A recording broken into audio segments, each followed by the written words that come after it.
Acquisition and conversion of agricultural land in Karnataka has been a cumbersome process for long. The real estate sector has always been complaining about it, and investment from industries was diverted to other states because of the same reason. But now, even amidst resistance from the opposition and the farming community, the state government has decided to allow non-agriculturalists within a certain income limit and industries to acquire and convert land that was basically meant for farming. Hello, I'm Priyanka Rachaya. Welcome to today's episode of Property Matters, where we will delve around the new guidelines issued by the state government for purchase and conversion of farmlands by non-agriculturalists and industries. In an attempt to attract investments, the cash-strapped state government has simplified the process of acquisition and conversion of agricultural land for industrial purposes. The recent amendments to the Karnataka Land Reforms Act brought by the present state government through an ordinance has created some sort of heated debate among the farmers and the other non-farming sectors. I don't call it as an anti-farmer amendment, because this debate was going on from last 20 to 30 years. Because any person who is interested in taking up the agricultural activity, he should be permitted to buy agricultural land directly from the farmers. But earlier, before the amendment, the provisions were very stringent, and the Land Reforms Act totally banned other than agriculturists from buying land with a ceiling on income limit and etc. etc. Now the total barricade, the barriers which were there for buying the agricultural land has been removed by these amendments. Section 79A, B and 80 have been amended, which means that any person who is interested in taking up agricultural activity can buy the land directly from the farmers.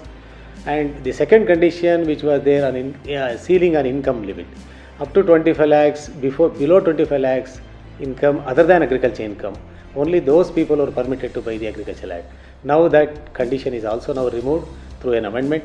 Now the people are free to buy agricultural land for carrying on the agricultural activities. The Karnataka legislature has brought an amendment to the Karnataka Land Reforms Act, providing for permission to acquire the land for industrial purposes.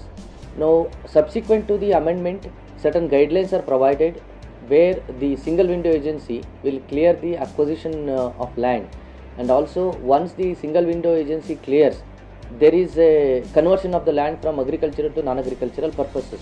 The extent provided under the amendment is about 40 units, that would be about 200 acres or so. The amendment also says that the land has to be put for industrial purposes for at least a period of 7 years, and after utilizing the land for 7 years, the industry can sell the land as it is, that means as is various basis, that it can be sold as a industrial land. State government has simplified the entire process of acquisition and conversion of agricultural land by industries. The new procedure under the Karnataka Land Reforms Act 1961 is simple and swift. These are the simple steps that one needs to follow to purchase or convert an agricultural land for industrial purpose. First, the companies have to submit their applications on the Karnataka Udyog Mitra website. The applications will then be sent to DCs of concerned districts seeking details of land and land conversion fees. The DCs must provide the concerned details within 15 days. DC's report will then be placed before the Land Audit Committee for detailed examination.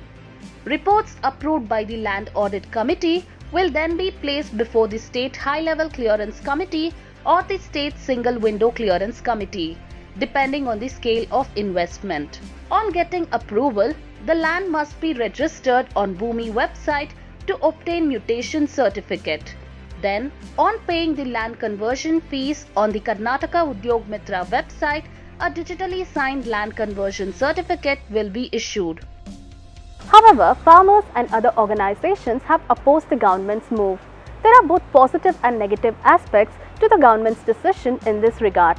Farmers owning dry land and nutrient-exhausted agricultural land can benefit from the distress sale that's expected to happen. From a rough survey, we have information, statistics with the government, that more than 20 to 30% of the dry land is not cultivated for so many years, because the uncertainty of the rainfall and the net yield from these dry lands which are dependent on agriculture operation and rainfall.